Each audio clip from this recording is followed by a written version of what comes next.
Welcome to the Omer's Property Podcast, your go-to guide for navigating the world of property investing. I'm your host, and in every episode, I sit down with property investors, developers, and top industry experts to share their insights, strategies, and inspiring stories. Whether you're a seasoned investor or just getting started, join us as we explore all aspects of building wealth through property. Welcome to another episode of the Omer's Property Podcast. Today, I'm joined with two guests. The first time I'm having two guests on the podcast, and I'm here with Vivek and Satyan, who are the co-founders of the Property Synergy Mixer, which is a property networking event. And this networking event is different. It's redefined property networking. It's all about collaboration and improving the property industry.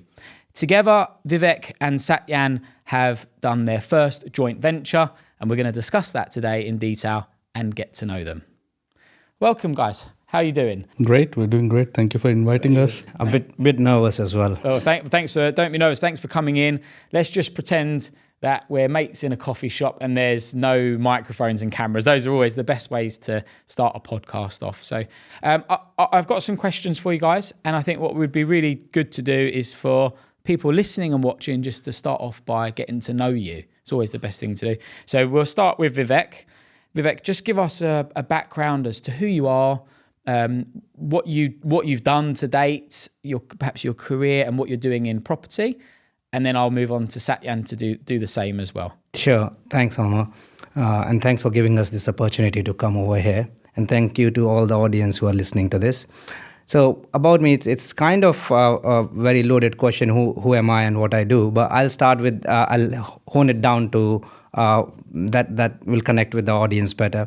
So I've done 20 years of work in finance industry. I was in investment banking. I've done transformation, change management, project management with some of the big investment banks. And I always had this lurking desire that I want to branch out into entrepreneurship and have my own business. And one of the reasons for that is to be the best version of myself. I'm a big believer in that I want to realize my full potential. It's one life. I want to live it to full capacity. But whenever I have had this chat with my better half, she has asked, what business will that be? And I've never had that answer. So we kept postponing the decision. And only last year, it occurred to me, and when things are aligned, they do. I've been investing in properties since 2019 in the UK, and it felt like a business I can branch out to. We had our second child. Perhaps not the best time to drop this news because both of us are we are working full time.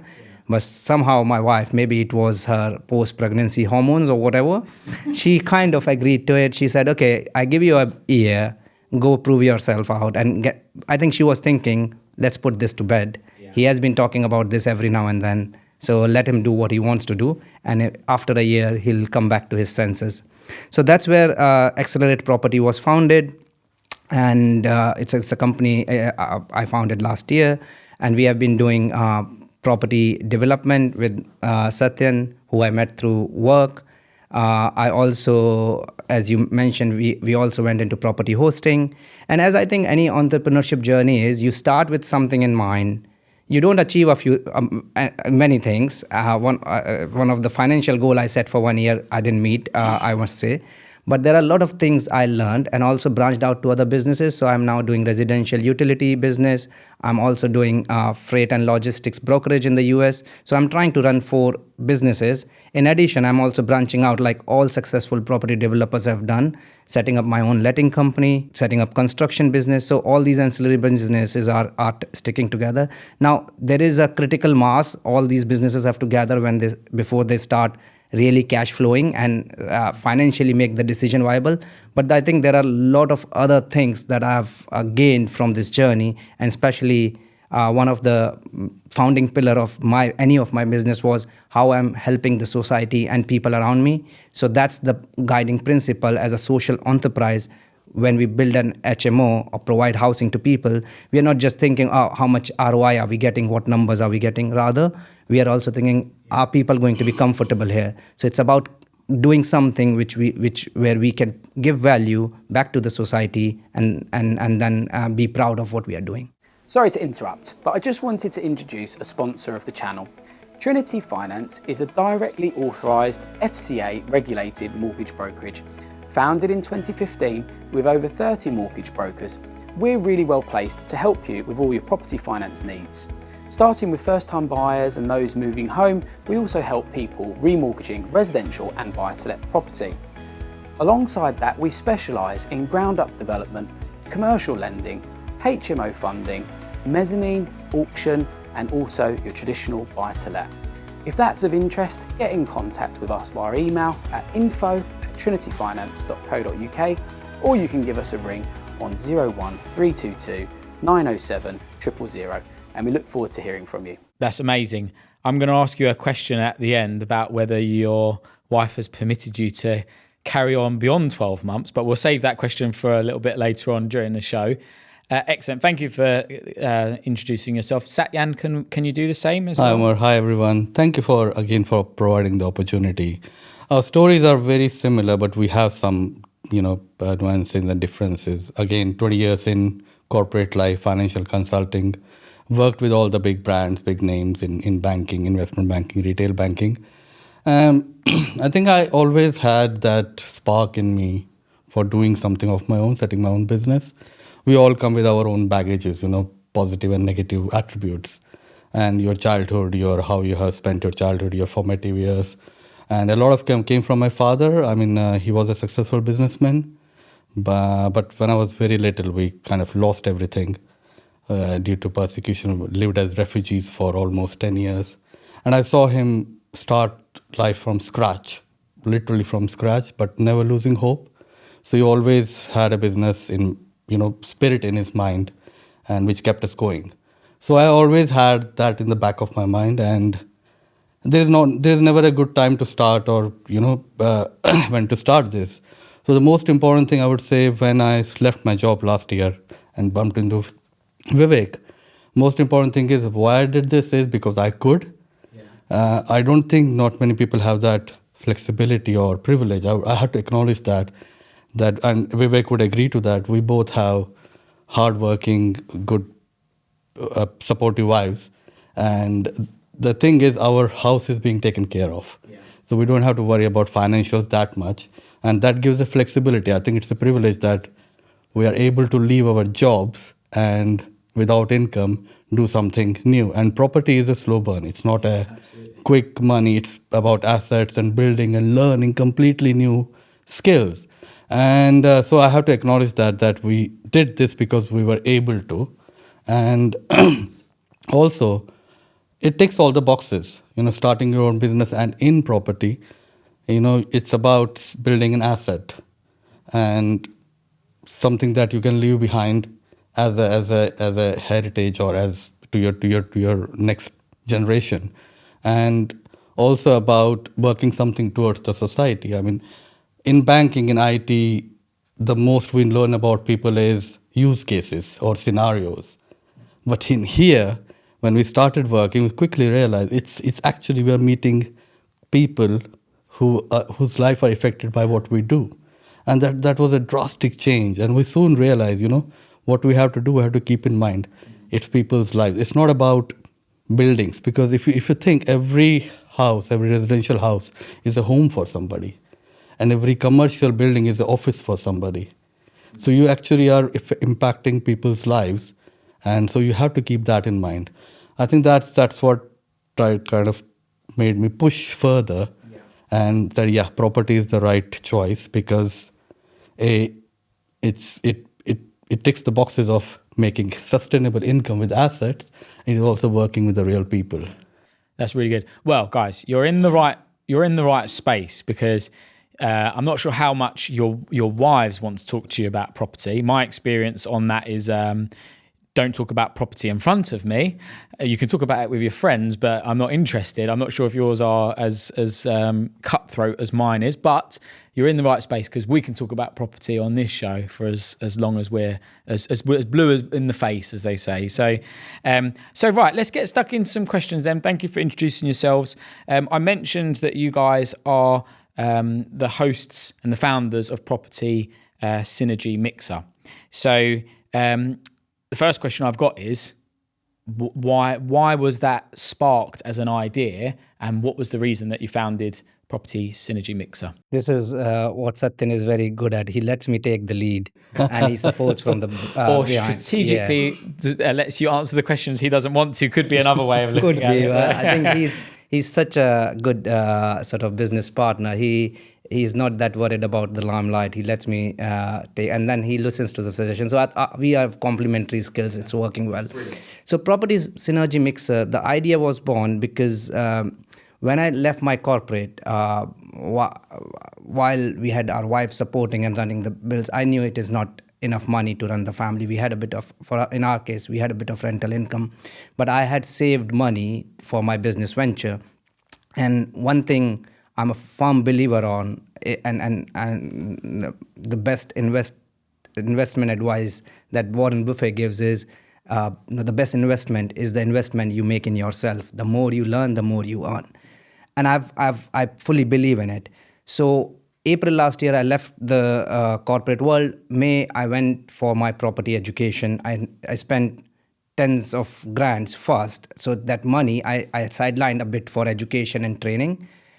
And within 6 months, I realized there are not very good training platforms out there.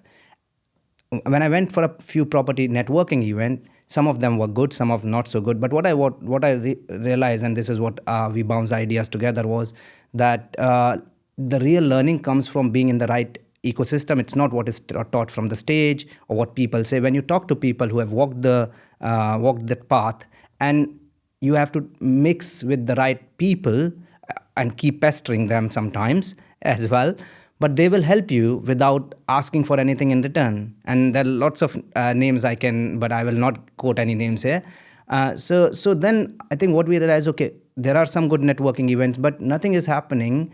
We have been working Canary Wharf and City of London around Liverpool Street, and we realized a lot of talented, bright people come into these buildings. And I was the same. We used to just, there are lunch and gyms in the building. You do that and you go back to the desk. Yeah. So let's get the event closer to them. We did our research. We thought, okay, Canary Wharf, there are not any good events happening. The idea was born, okay, this is an altruistic sort of initiative to get the networking and education to the people who don't have to travel far, and then learn from it. And then, build on it. So people sometimes are a bit lazy. When you have good salaries, good jobs, they don't want to venture too much, too out. Also, they just want someone to say, this is the investment you should do. Go for, I don't know, crypto is doing well. Go for crypto. This thing is doing well. Other investments are available. So totally. A lot of these advices that come, and people are bright. They're short of time. So we thought, okay, let's take this to Canary Wharf. We will run this as a show where we'll get some good speakers, and we have been really lucky to get speakers. We don't pay our speakers. The speakers are very kind to come. They recognize the value we are creating, and then we provide food and drinks that we have done, which means the events are expensive. But we have been committed to that strategy. Vivek, I wouldn't say it's expensive. I mean, I have been to a few of your property networking events. In fact, actually, I was the speaker at the last one, wasn't I? I did an hour and a half keynote talk on property auctions. But am I right in saying it's like 30 quid, is it? Or 35 quid or something? That's not expensive to go and get knowledge. No, I mean, what Vivek meant is to run these events. Oh, excuse me. The total cost of running them. The time and the cost and everything. Yes. But to be honest, the feedback that we get from people, for example, you did the for auctions last time, and we got excellent feedback from people. They enjoyed it so much, and that is kind of like a reward for us that keeps us going.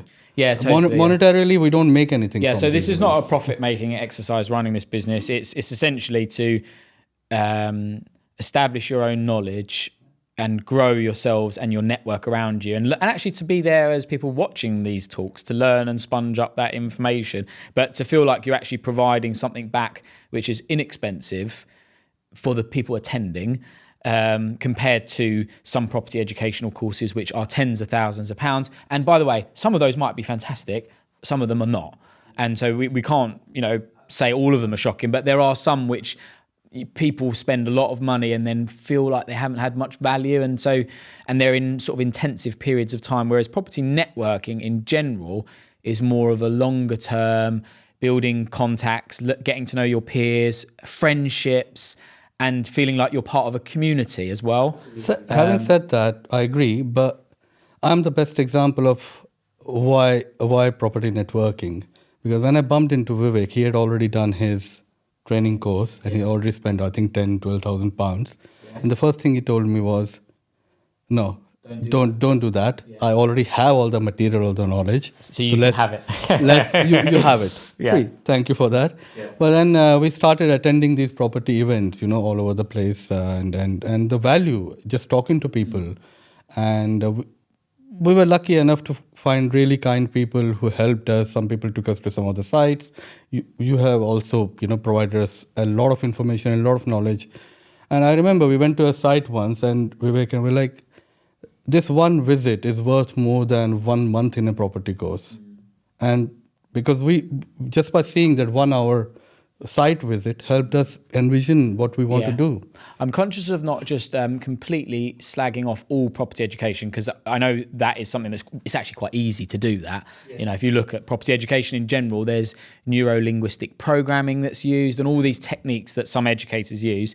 And some of it's actually been publicized in the press as scams and things like that as well. So what I would just say is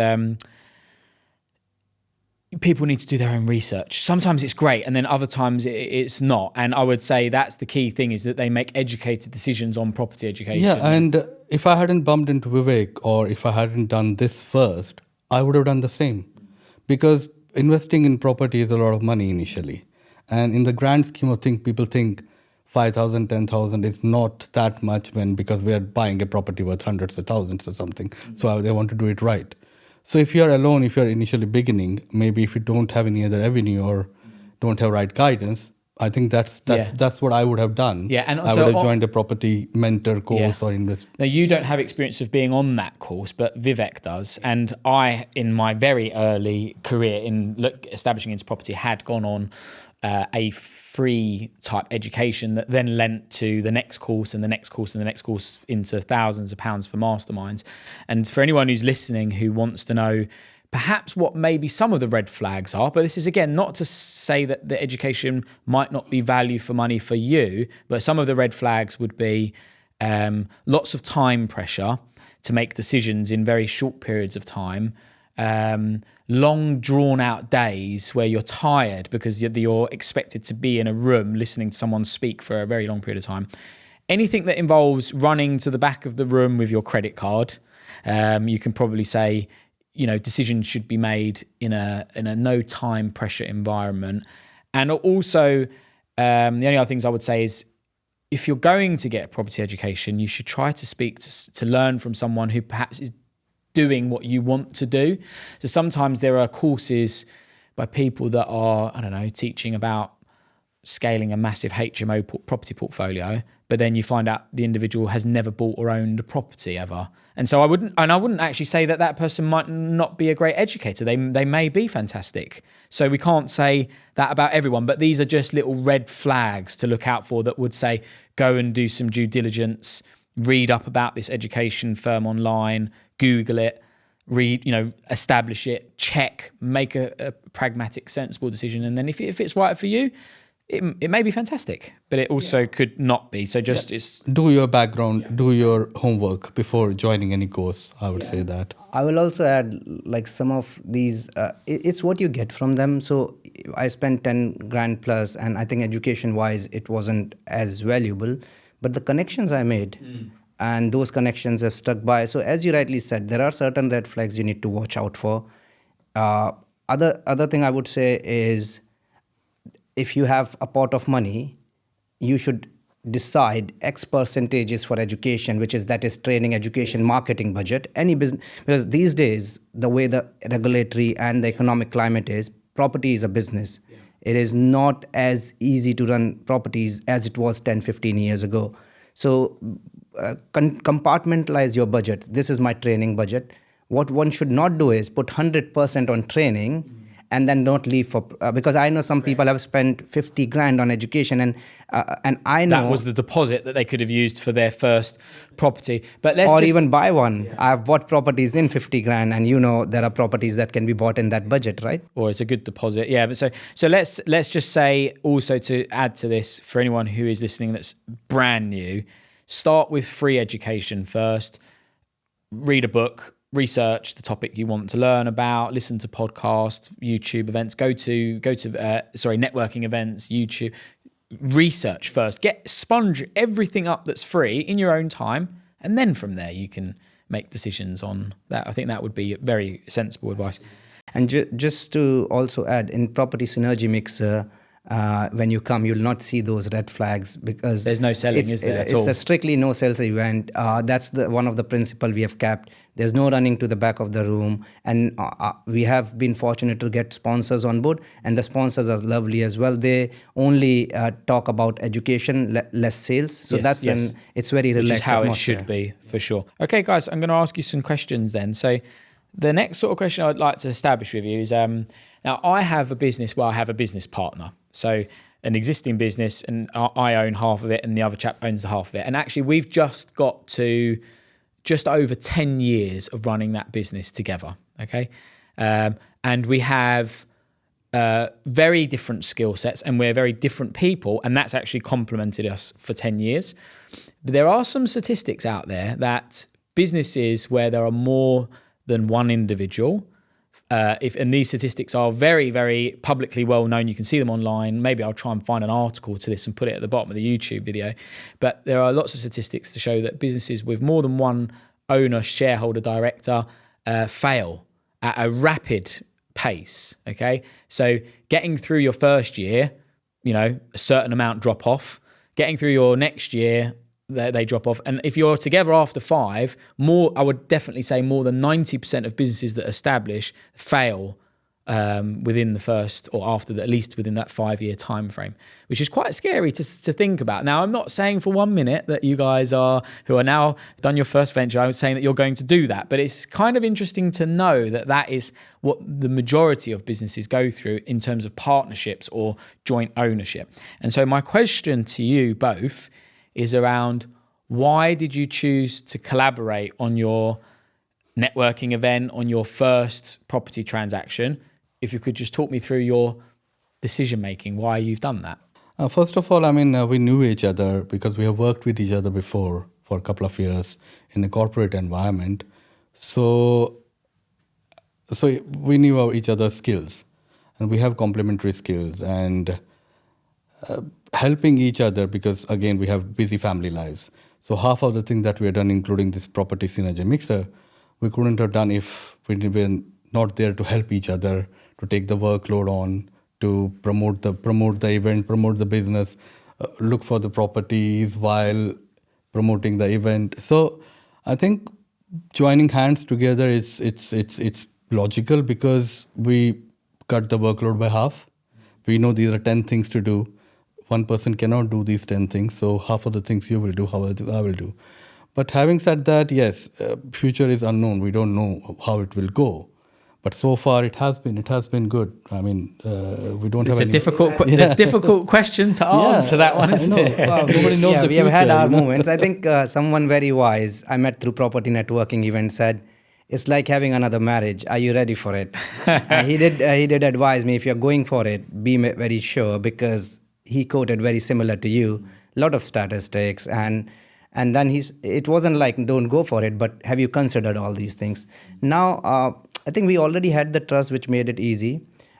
Any partnership brings resources together, so that lets you leverage with that platform. At the same time, of course, you share the rewards as well. We had worked in corporate setup, which meant we were used to working with teams and share your rewards and take the risk. So I think just going solo also felt a bit that's actually the main reason why people come together in their first business, is not actually if you look at the stats, a lot of it actually comes down to wanting to take the leap of faith, but can't do it on their own. And so it's easier to do it with someone else. That's the main reason. But that is actually, for a lot of people, completely fine. And, do bear in mind, I'm sitting here from saying I actually run a business with someone else and have been doing it for 10 years. So I'm not disputing that this is a fantastic thing to do. I believe two heads are better than one. One person may have a really good skill set and the other person may have another really good skill set, and they can absolutely complement each other. But there are also some difficulties in running those businesses. And so the purpose of asking this question is not to say don't do it. I actually think, knowing you guys outside of this episode we're recording here, that you're clearly both very hard-working, driven individuals. And so that is the first starting point. Because if you start a joint venture or a business with someone who's a muppet and is lazy, and you're the one who's going to do all the effort and they're going to do squiddly dit on the back end, then clearly that is going to fail. Yeah. Or if that person has some hidden things in their closet, and you end up finding out that there's lots of things that they've not told you, or they lie to you, or these things, and it's bound to fail. But for anyone who's listening that's thinking about first business, first joint venture, how would someone protect themselves from getting into a business from not getting into the business with the wrong person, and so how do they get into the business with the right person? What can they do? Yes, I think just to finish off the previous question and then move on to this one. Property as a unique business, what's also, I think, and this is where we have had a conversation, I've told that JV partners and business partners are two very different things. I think we have not promoted ourselves so far as business partners. We are waiting. It's a JV, okay. And property is unique. In property synergy mixer, we see it as a JV. We see our first HMO project also as a JV. What that means is we are building our trust, knowing even more our relationship style, but it's contained within that box. Unlike, say, if you start an IT consulting business, set it up, and then you start dishing it out to the clients, you make £1 million from that, and you're like, oh, but I put 70% of efforts, and that sort of hassle can happen. Right? I'm fine with that, Vivek, but the only thing I'm going to challenge you on is when you buy a property as a JV and you then convert it into a high-yielding HMO, which we're going to talk about a little bit later on that you've done, disposing of that property and parting ways and closing a JV partnership down is not the easiest transaction at all, okay? So I'm just going to challenge you slightly on what you're saying. Yeah. The property mixer, I get it. You haven't, set this business up and you're not in that category. But JVs, that if you're flipping a property or you're doing a development, your exit is sale, then those things have a clear defined exit period. But holding any type of asset, I'm going to challenge you and say you have set a business up on the basis that you are going to hold a HMO, if that is what you end up doing. So I don't mean to be rude, but I'm just thinking, making you think about that little bit, what you're saying as well. That is absolutely true. I mean, the second part of your question was about not getting into business with the wrong person. How do you avoid that? I would say talk to each other, be open about things. If something while you're working together, if there is something which you don't like, or don't keep it in your mind. Just be open about it and get the explanation why you're doing this. Why is this way? Because the more you try to think, oh, let's see how it goes and we'll see, the more it is likely to fail. If you're open about conversations right from the beginning and you have terms and conditions discussed and written down as much as you can, I think that will be the best. So try before you buy. It's like when you want to find your female or your male, even your partner for life, you go through a vetting process, don't you? You date for a while. You don't just marry someone straight away. You need to know them and date them for a while and see, is this right? And then if you're not happy, you can move on. Yeah. And the same applies. I would go one step further. So if I was going to get into, probably just because of the horror stories I've seen, what I would do if I was going to get involved in a business with someone, if you're listening to this, you may never want to ever get in business with me, but I would probably want to see bank statements, their credit report. I'd want to get to know them very, very well. And I would also use an element of gut feeling and intuition as to whether, I go a step further. I would also need to like them and feel like that we can communicate with each other really well, and that there is nothing that would cause arguments and things like that, because I just think it's such a big decision that if those things are not right from the very beginning, like you said, Satyan, they're going to go wrong, aren't they? And you just look, you'll see joint ventures and business partnerships fail. So it's knowing those things at the beginning. So it's great to see that you guys have already are vetting each other actually over a period of time. I would add to that. I would say you cannot work with everyone. Even if you're some of your closest friends, you cannot. Satyan has given me this feedback many times. Because it doesn't matter if you're friends with someone, very close friend with someone, but as soon as you start thinking, can I work like I work with Vivek on a day-to-day basis with that person? I don't think so. No, or like let's just say they eat a packet of crisps next to you and they chew really loudly. You might be like, actually, that's very irritating and I can't be in business with you. And some people actually have a condition that they can't listen to loud chewing of food, and that might be a reason not to do it, but it's individual to your circumstances as to whether you'll gel or not, isn't it? But I suppose the key learning from this really is just take it slow. Don't jump into some partnership with someone you don't know.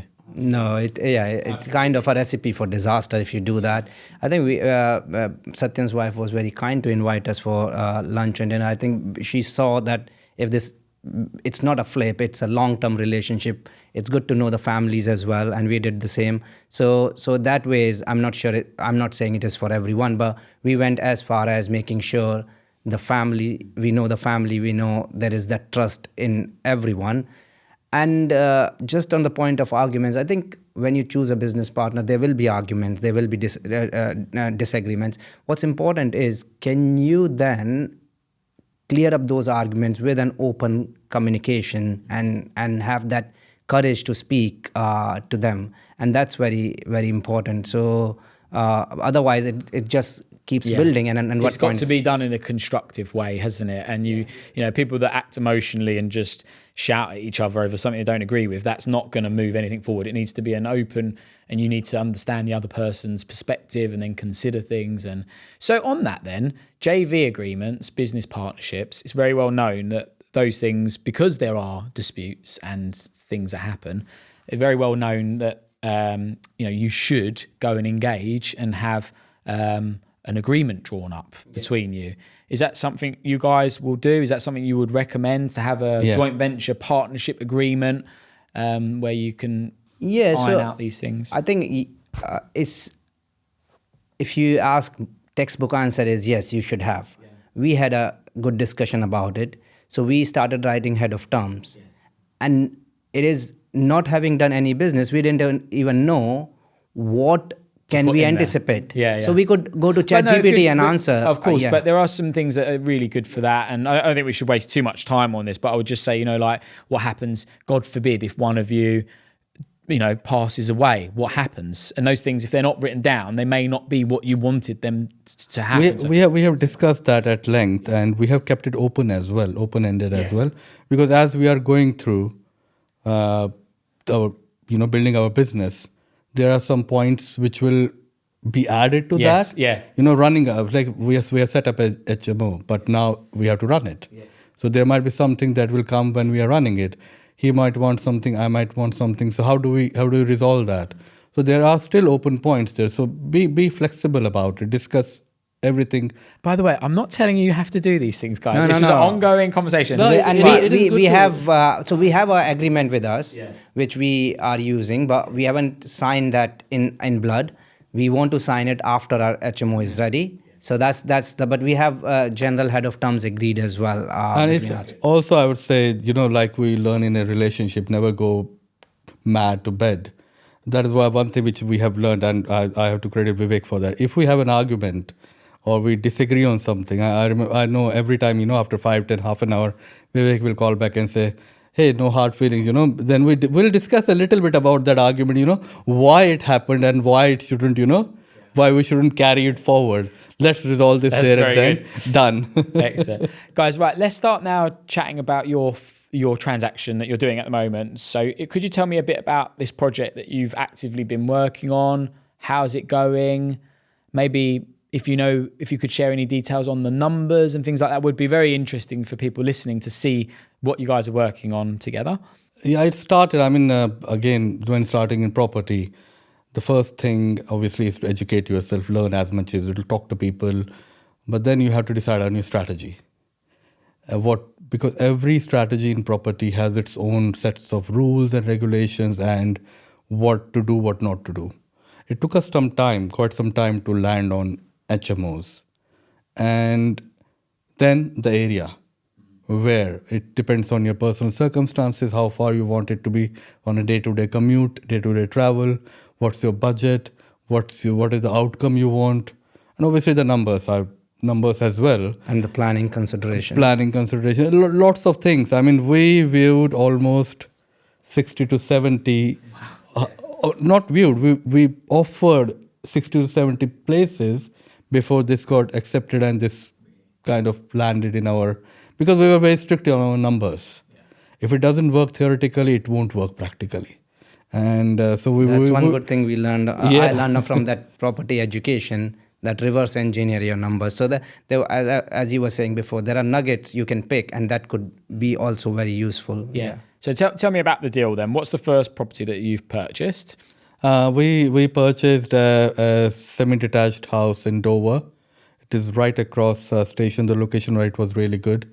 And it's a 5-bed across 4 floors. And it's a I think 1900s, built in early 1900s. So a lot of potential because location-wise it was absolutely amazing. And we saw that we can convert it into a 7-bed HMO, which worked within our numbers, and the returns were great. But having said that, because of when we started building it, we learned that, converting into 7-bed will be very challenging because, as you know, the soundproofing requirements, other requirements were very challenging. So we are now doing it into a 6-bed HMO. And we're keeping one extra bedroom as a games room, which adds to the appeal of the property. And it's currently in the last stages of renovation. So I think it will be ready by end of this month. Oh, amazing. So it's getting there, isn't it? So I've actually been down to look at this property because the 2 chaps here wanted just some a little bit of advice quite late on into the build, I would say, but had a look, and it's a pretty big lump of a building that you've purchased down there in Dover. Very good location, I would say.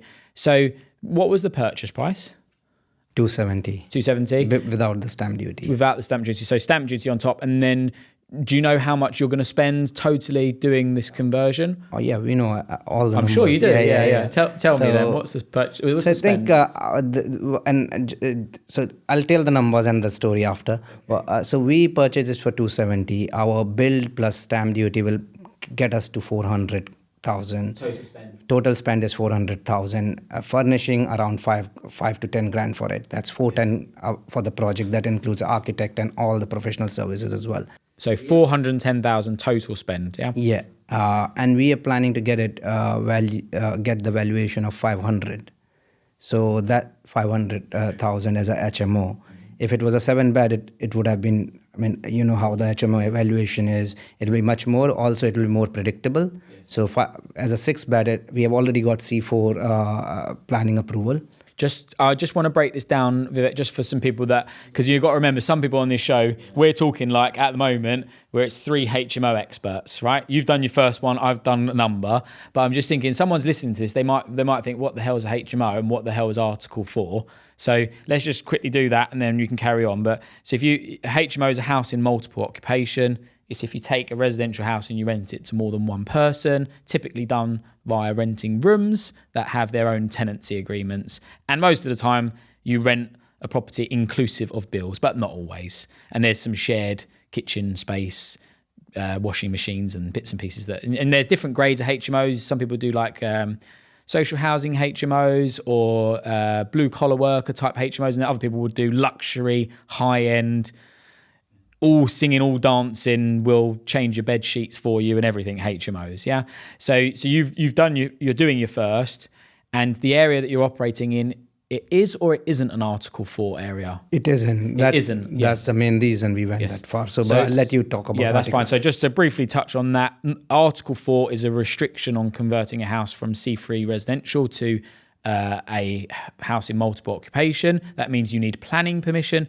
This area benefits from a permitted development right that allows you to turn a house into a HMO to the maximum of 6 bedrooms or 6 persons, and that doesn't require planning permission. Any alterations to the building may need planning permission, but the actual conversion doesn't. So you have national government policy known as permitted development that lets you do that adaptation, and there's no restriction.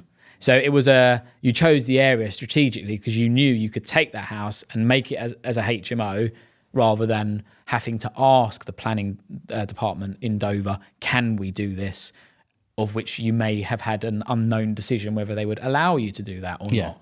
Yeah, it was to safeguard against the planning risk. And then what happened? So you initially had 7 beds because it's a big property. You thought, we'll do this as a 7 bed. Why? What's the reason it's now scaled back to 6? I know this answer because I've been down and seen you and we spoke about it. But again, I'm trying for the people watching is I'd like to know in a bit more detail why that scaled back, and are there any learning points for the viewers and listeners as to what they could do? Yeah, so I think in our case, it has been a flip-flop. We started with 6. Then with the advice and all we were hearing in the networking group, we said, we can push for 7 with this extra room. But our plans originally were drawn with 6 because we didn't want to go through the whole planning department. But having spoken to some of the people we have built good trust on, including yourself, we saw a likelihood of 7, which means with a 7 person, it's not a bedroom basis, but if you get 7 person, it becomes a sui generis. You get investment valuation. Your valuation is more predictable. So we said, okay, let's push it for 7. We got the plans amended and all the paperwork done, and but the builder was already on site, and the biggest hurdle was the whole acoustic and soundproofing requirements, which when the building inspector visited, our architect spoke to him, and the assumption was that acoustic requirement will only be needed for that extra room, not the whole building. And that's how I think the councils vary on this. I'm not sure. Yeah. But the council we are operating in most of the Kent councils, they applied the standards as they are separate studios or flats. So they wanted acoustic insulation between the walls, between the floors, doing it mid-project. Someone very wise when we sat down with him. I'm allowed to say, anyhow. You can say, it's no problem, yeah. We took your advice, of course, and that advice was very valuable because when we weighed it up in what it will mean in terms of budget, we didn't have time and money to go do backwards. it. So we took a hit. It wasn't as our architect he said, if I was you, I will still pursue because the numbers still make sense. It's £80,000 you will make per room for a spend of only 15 grand. So why would you not do it? Yes. But it's a can of worms, isn't it? Once you start opening these things. So there's this thing in the UK where you've obviously got private building inspectors and you've got council building inspectors, and when you move from C4 6-bed HMO to sui generis large HMO in excess of 6 bedrooms, so 7 or more, your planning use class changes, therefore you need planning permission, which may or may not be granted. We don't know. Yeah, sometimes they love it, and then other times they absolutely hate. I've had planning applications that have had huge numbers of objections on them from local residents that see the letters HMO and think that you're going to fill the property with drug addicts or ex-prison convicts and whoever, and so they don't like those letters. And then there are other councils who will support HMOs and they see it as absolutely necessary accommodation that's much needed in certain locations, and especially if you're providing high quality accommodation with large rooms and en-suites, tea stations, great communal space, a really good tenant management plan on how the tenants will be looked after and mitigations on noise, then some councils are very proactive and they like these large HMOs. The bit that people get caught out on is the building regs. So because when you move from 6 to 7, the building regs that you were originally looking at, you need to tear it up and start again. And it's not just acoustic, it's also fire compartmentation. So there becomes this requirement to fireboard, sometimes 2 layers of fireboard, the underside of the bedroom or the soffit. and then drop the ceilings and 2 layers of soundboard on dropped ceiling systems. And then you have considerations around AOVs at the top of properties. You also have fire lobby considerations. So every bedroom may have to have 2 doors to get into the bedroom. And so people who don't know, who may go and build a large HMO, more than 6 bedrooms, and then apply for planning, and it's all done, it's all lovely, may find they can never even rent these rooms because they don't meet building regs, and therefore they can't get a HMO license, and therefore they can't refinance this asset. And so it can go horribly wrong for some people. So if you know the plan up front and you have technical drawings that show you this is what you're doing, you'll follow the drawings. In your case, this property, you were too far ahead. I think that's the real thing. But it makes, and it still works, doesn't it? From a 6 bed, you still get your numbers work, and I think it's a long term. When it comes to valuation, I think you have to be sensible. Do you want to leverage too much or not? So I think the numbers still work for us. We are committed into this long term. Yes. So it's about building a rental income, getting your first project, and it's a real good stepping stone to doing larger HMOs if you want to. I mean, the main advantage to doing larger HMOs, as you know, is that you get the yield-based commercial valuation, and you also get more profitability per bedroom, because the council tax, gas, electric, water and bills on a 6-bed HMO is no different really to a 7, 8, 9-bed HMO. So those extra rooms are just 100% profit that you get in rental income. So that's the reason people scale to larger HMOs, but they come with lots of complexity. And just one final thing, I'll come back to you because I'm waffling, but from a mortgage perspective as well, there are a number of mortgage lenders who don't allow first-time buyers or first-time landlords to do a 7 or 8-bed HMO.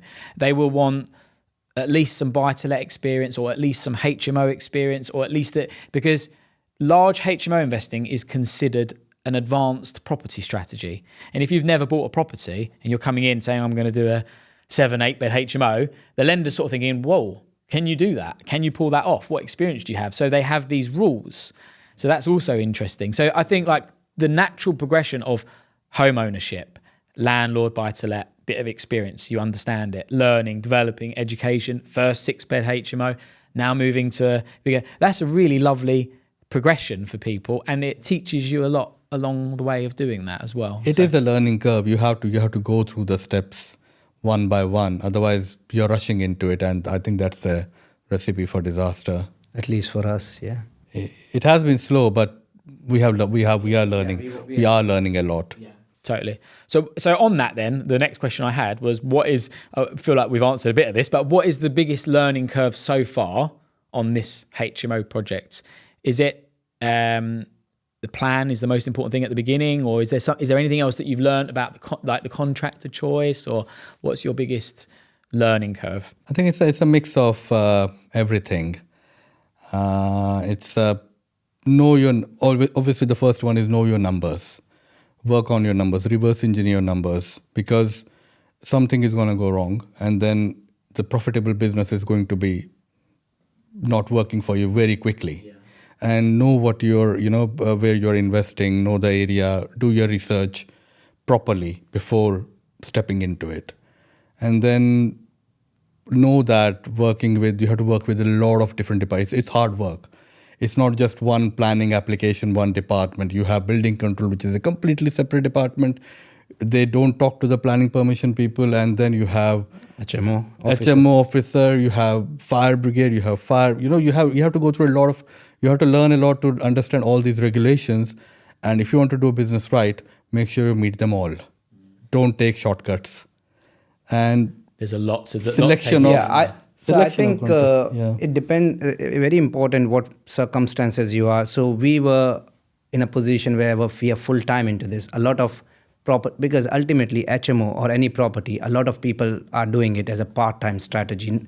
Jumping into full-time is not the wisest thing for many, right? So if you're doing it part-time, we come from project management trade, and we have been managing all 10 different trades, managing the orders. We purposefully chose our contractor who would let us run the project as we want. We knew there will be where there will be failures on the way, but we both value learning from those failures, because it's not one project we wanted to do. We were offered very competitive price from another contractor who said, I'll manage it all for you as well. But we chose, and perhaps the quality finish could have been a little bit better, but he said something which actually made me decision, and I convinced. So we were trying to say, okay, this is all going fine. We trust you, but we have project management background in banking. Can we lift and shift into construction? And he said, no, you are fledgling here. It won't work. Your knowledge will not work. And while that feedback could have been true, what we believed is learning is very important. So we wanted to be inside that process. And of course, doing that process ourselves has meant maybe a project has overrun a little bit, but the learning sets the stage. Now we know where to order the LNPG, which vendors to call, what departments to call. My spreadsheets just keep growing and growing. Yeah. How we are making the payment. So I think we have now a very good artifacts, which I love, all our artifacts, a very good glossary of things, which we can then launch to the second project. And now we also know what questions to ask the contractor, what question to ask, which EPC assessor to choose, which building control inspector. We went with the council, but we know the benefit of having a private building inspector. So all these things we wouldn't have learned. Now, people who are doing part-time, my advice would be, if you're start with a smaller project, something that they can digest with the contingency. So we gave 15% contingency on the budget, which was just about right, and not 10. And we gave two weeks of time contingency, but we have overshot by that contingency by 4 more weeks. So a 12 weeks project has turned into 16. If you're doing part-time, weigh up whether having a project manager of some kind would help you. If not, if it is a smaller project, then still use the project management resources that are out in construction industry. ChatGPT is great. It'll write down everything for you. And give you project plans as well, or any other AI tool. But do all that. Don't just leave it to someone else to do it. Or if you don't have time, just optimize that skill. Don't undervalue that skill. Totally. I think you've learned a lot on this first project as well. And like I said, you've now got this rinse and repeat ability to continue, do the next one, but it'll be better, won't it? It'll be more efficient, it'll be better, yeah. The numbers will be better, and you will become more and more experienced as you continue doing them. So, but well done for doing your first HMO, because not a lot of people can pull these things off. You know, it's not an easy thing to do. So congrats to you guys. Well, the asset test is getting the right tenants in the property, right? Because it's still burning the cash.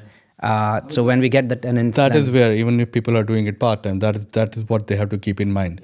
You are making some place where you're going to house people in. So you have to do it right. You cannot take shortcuts and not do it right. It's eventually you're doing it for the people and the tenants. And I think it pegs back to what Stephen Covey says in his book. One of the habit of effective people is begin with an end in mind. So our end for this project is what tenant, what is our user base we are catering to, and that demographic has decided what kind of paints we want to put, what kind of furnishing we want to put, and we are not going for sort of luxury brand, because sort of luxury HMOs. It's catered to the location, isn't it? Cater to the location, cater to the demographic, and that has helped us a lot in making some of those investment decisions. But one thing we were very clear right from the beginning, Vivek and I, that we will do everything ethically. We will make sure all the regulations and rules are followed.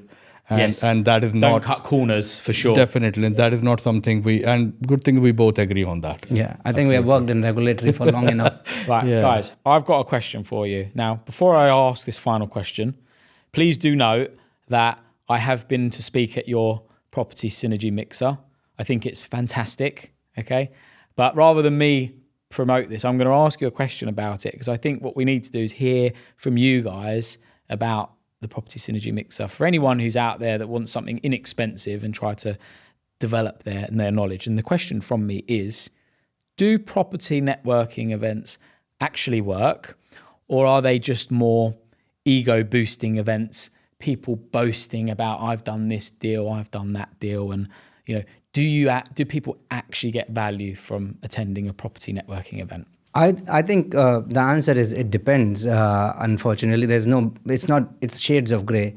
You have all kinds of property networking events. You have to, and not every event is for everyone. You have to go in the room, try. The good thing is a good property networking event will not cost you arm and a leg. If it is costing you 25, 35, 30 quid, then, or even cheaper or a bit expensive, but if it is affordable one, then there's no harm in going there, seeing. And I think the event doesn't end with you coming in and walking out of the room. Yeah, people, there may be some speakers, you may get to meet people. So speakers will give you knowledge, but they'll also extend their help in terms of, they may give material afterwards or some artifacts afterward. But real value is building the connections and turning the, if you like the vibe of the room, you will come back there again. And it's about following through. I have in my phone, I don't know the count, but in last year, I have maybe 1,000 contacts. I always... You're a serial networker is what you're telling me, aren't you? Yeah. I tried doing that, yeah. But that comes naturally to me as well. And I go there without any sort of guards. And sometimes I make a fool of myself. Like when I approached you, Omer, right? I knew you were quite sort of established property investor. You had a name in the room. But I just went there. Maybe you may give me your minute or 2 or 5 minutes, and that relationship has matured over time. There are a lot of people so next time Shuan Meng is coming, I approached her. She has a massive portfolio, amazing lady, and I didn't have a cold feet approaching her. I just said, can I grab your 5 minutes? Yeah. So I think that sort of thing, it's about following through afterwards, making the relationship. You meet surveyors, and those relationship, if the vibe matches, then it is great.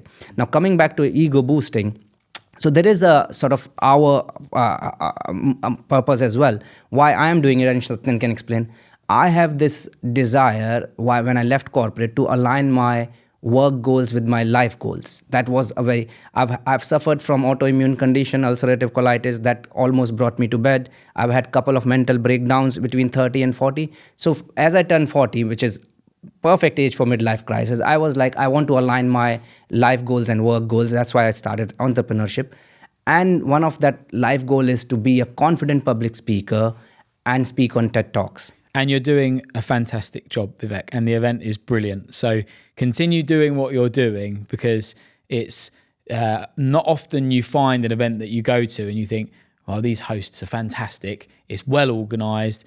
And you're just networking with people and you feel relaxed. And that's the best thing. When there's pressure and the speakers are selling you stuff, those events are ones to avoid. So well done for doing it, and continue. Thank you. Even if you don't make money out of it, continue doing it, because it's doing a really good thing. We are doing it. I mean, it's not just for networking or knowing our property. It's also for, coming out of your shell. Go to your local, find out which your local event. If you're near Canary Wharf, come to Property Synergy Mixer. Does anyone have if anyone does want to come, do they get a free ticket for the first time or anything like that? Or no? So absolutely, go next event, and we have had a good thought about this. Because we commit money per person, but we are going to offer free first ticket. I think that's a good thing, because if you don't know, if something's free, you're more likely to attend, and then when you go, you think, oh bloody hell, this is worth the value, because I've just met this person, that person, I've got this content, and I feel more confident. You'll continue, won't you? So I do think that's a good thing if you can offer a free ticket at the beginning. Absolutely. And I think in the background, we are anyways offering free first time. So anyone who is coming first time, I issue free tickets, or Satyan will do that. But now we'll put it on Eventbrite, so it is easier. We'll set it up such a way that when you register for the first time, you will get a free ticket for the first time on Eventbrite. And that is how we are going to promote it now, from now on onwards. I mean, I'm the best example here. I learned whatever I learned through networking events. Fantastic. And it's brilliant, because you have to keep in mind what you want from the room. You have to have something in your mind that when you're coming into the room in a networking event, what do you want out of it? Do you just want to meet people, or do you want to learn something? Talk to people. I mean, out of 10, if you talk to 10 people, I'm sure 7 will definitely be open to talk to you, will help you. So for me, they do work. Guys, it's been amazing. I feel like we've really got to know both of you. So thank you so much for your time in coming here and sharing all of the info with us. I'm sure people will find it really, really useful. What I would love to do, I think this would be fantastic, is, because you are kind of in the infancy still of your property journey and career, is to get you guys back in about a year's time and just catch up with you and see what you've gone on to do. So if you're happy to, we'll get back on here and do that. or we could leave it for 2 years or something. But it would be really good to say, like, this is where they, the first interview and this is the second one. There's lots of learnings in this particular episode. So if you've enjoyed this episode today, please go ahead, like, comment, subscribe, and stay tuned for more videos.